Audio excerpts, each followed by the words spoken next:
اس عروج کو زوال ہے میرے بندو، اور یہ اصول اللہ روز سکھاتا ہے ہمیں کہ طاقت اگر ہے تو وہ اللہ کے پاس ہے۔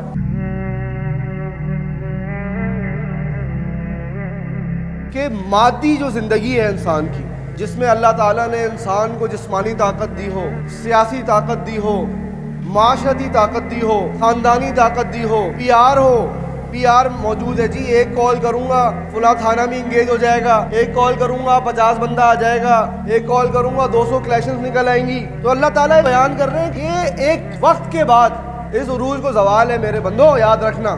اور یہ اللہ نے اس کائنات کا اصول بنایا ہے، اور یہ اصول اللہ روز سکھاتا ہے ہمیں۔ اللہ نے جب یہ آیت رکھی ہے نا قرآن میں کہ ان فی اختلاف اللیل والنہار، کہ میرے بندو یہ رات اور دن کا جو پھیر ہے، آنا جانا ہے، اور جو کچھ اللہ تعالیٰ نے اس آسمان کے اندر بنایا ہے، لآیات، اس میں بڑی نشانیاں ہیں، یہ بتانے کے لیے کہ سورج بہت طاقتور ہے۔ ایک دنیا کی قوم نے اس کی پرستش کی ہے، لیکن جب یہ شام ہوتی ہے تو ٹھنڈا پڑ جاتا ہے۔ اسی شہر کے اندر جو طاقت کا محور سمجھے جاتے تھے، آج آپ دیکھیں بے بسی کا عالم ہے ان کا۔ کیا انسان اس کو کچھ نہیں دیکھ رہا؟ انسان اس سے کوئی عقل نہیں لے رہا، اس کا شعور اس کو سمجھا نہیں رہا کہ طاقت اگر ہے تو وہ اللہ کے پاس ہے۔ تم نے اگر توکل کرنا ہے، اس عصبہ پہ توکل نہ کرو، اس پیسے پہ توکل نہ کرو۔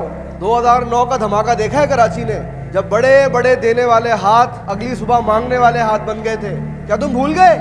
اگر تمہیں توکل کرنا ہے وَتَوَكَّلْ عَلَى الْحَيِّ، اس زندہ جاوید ذات پہ توکل کرو، اللہ کے بندو، الَّذِي لَا يَمُوتُ، جو مرتا نہیں ہے، جس کو زوال نہیں آتا، جس کے خزانوں میں کوئی کمی کوتاہی نہیں ہوتی، بلکہ وہ تو کہتا ہے جس دن سے میں نے کائنات بنائی ہے اور میں خرچ کر رہا ہوں اور میرے خزانوں کے اندر کوئی کمی نہیں ہوتی۔ تو توکل کرنا ہے، اعتماد اور بھروسہ کرنا ہے تو اس کے اوپر کرے جو 7 آسمانوں کے اوپر ہے، جو مستوی علی العرش ہے، جو بلند ہے، قاہر فوق عبادی، اپنے بندوں سے بہت بلند و بالا ہے۔ لا تأخذہ سنۃ ولا نوم، جس کو نہ نیند آتی ہے نہ اونگ آتی ہے، جو نہ تھکتا ہے، جو ہر زبان کو جانتا ہے، 24/7 جانتا ہے، دل میں کہیں بھی بات کو بھی اچھی طریقے سے جانتا ہے، زبان سے کہے ہوئے الفاظ کو بھی اچھی طریقے سے جانتا ہے۔